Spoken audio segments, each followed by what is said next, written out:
দুনিয়ার মানচিত্র যে কোনো সময় বদলে যেতে পারে, কারণ আমেরিকা উড়িয়েছে ডুমসডে প্লেন। আর বিশ্বের কোনো মানুষই চাইবে না যে এই বিমান কখনো আকাশে উড়ুক। এই বিমান কেবল পারমাণবিক যুদ্ধের সময় উড়ানো হয়, যাতে নিজেদের প্রেসিডেন্টকে রক্ষা করা যায়। ভেবে দেখুন, আকাশে যদি এমন একটি বিমান ওড়ে যার অর্থই হলো পৃথিবী কোনো বড় ধ্বংসের দ্বারপ্রান্তে দাঁড়িয়ে আছে। এই কারণেই একে কিয়ামতের বিমান বলা হয়, কারণ যখনই এটি সক্রিয় হয় বিশ্বের বড় বড় দেশগুলোর নজর সাথে সাথে এর ওপর পড়ে। বর্তমানে পরিস্থিতি দ্রুত বদলাতে দেখা যাচ্ছে। আমেরিকা এবং ইসরায়েল উভয় মিলে ইরানের ওপর হামলা করার পূর্ণ প্রস্তুতি নিচ্ছে বলে জানা গেছে। যদি এই হামলা সত্যিই শুরু হয়, তবে বিষয়টি কেবল 3টি দেশের মধ্যে সীমাবদ্ধ থাকবে না, কারণ এমন পরিস্থিতিতে রাশিয়া, চীন এবং ভারতের মতো বড় দেশগুলোও কোনো না কোনোভাবে এই সংঘাতের সাথে যুক্ত হয়ে পড়তে পারে। আর যদি মহাশক্তিধর দেশগুলোর মধ্যে সরাসরি লড়াই শুরু হয়, তবে বিশ্ব তৃতীয় বিশ্বযুদ্ধের আগুনের মুখে পড়তে পারে। ইরানে গত 72 ঘন্টায় পরিস্থিতি অত্যন্ত উদ্বেগজনক বলে জানা গেছে। বেশ কিছু রিপোর্টে হাজার হাজার মানুষের মৃত্যুর খবর সামনে এসেছে এবং অনেক এলাকায় আতঙ্ক ও বিশৃঙ্খলা বিরাজ করছে।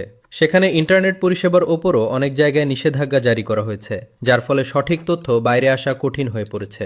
মানুষ নিজ নিজ ঘরে ভয়ে বসে আছে এবং প্রতি মুহূর্তে তাদের এই ভয় তাড়া করে বেড়াচ্ছে যে পরবর্তী হামলা কখন এবং কোথায় হবে। কিন্তু সবচেয়ে অবাক করার মতো বিষয় হলো এই যে গত 50 বছরের মধ্যে ডুমসডে প্লেনকে আবারও সক্রিয় অবস্থায় দেখা গেছে।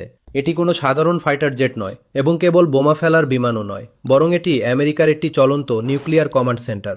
এই বিমানের ভেতরে এমন প্রযুক্তি রয়েছে যা দিয়ে পুরো যুদ্ধ আকাশ থেকেই নিয়ন্ত্রণ করা সম্ভব। আমেরিকান প্রেসিডেন্ট এবং সেনাবাহিনীর টপ কমান্ডররা এই বিমানে বসেই বিশ্বের সবচেয়ে বিপজ্জনক যুদ্ধের দিক নির্দেশনা দিতে পারেন।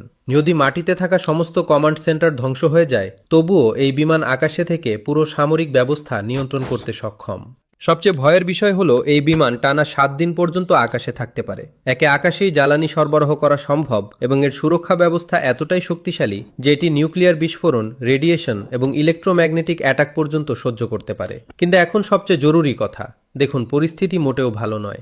যুদ্ধ যে কোনো সময় আরও বড় আকার ধারণ করতে পারে। দুনিয়ায় যেভাবে বৈশ্বিক উত্তেজনা বাড়ছে, ইতিহাসে অনেকবার বড় যুদ্ধের ঠিক আগে এমন পরিস্থিতি দেখা গেছে। তাই কিছু জরুরি প্রস্তুতি এখন থেকেই করে রাখা বুদ্ধিমানের কাজ হবে। সবচেয়ে আগে আপনার সমস্ত যানবাহনে পেট্রোল এবং ডিজেল ফুল করে নিন, কারণ যুদ্ধের খবর আসতেই তেলের দাম আকাশচুম্বী হতে শুরু করে। আমরা সম্প্রতি দেখেছি যে ইসরায়েল ইরানের অয়েল ডিপোতে হামলা করেছিল, যার ফলে জ্বালানি বাজার সাথে সাথে কেঁপে উঠেছিল।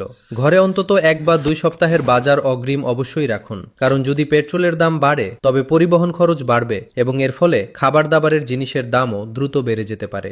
নিজের কাছে কিছু নগদ টাকা অবশ্যই তুলে রাখুন, কারণ যে কোনো জরুরি অবস্থায় এটিএম, ব্যাংক বা মোবাইল ব্যাংক পরিষেবা সাময়িকভাবে বন্ধ হয়ে যেতে পারে।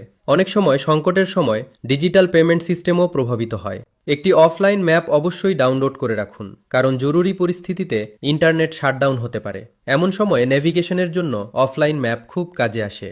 যদি কোথাও লম্বা ভ্রমণের পরিকল্পনা থাকে, তবে কিছু সময়ের জন্য সেটি স্থগিত রাখুন।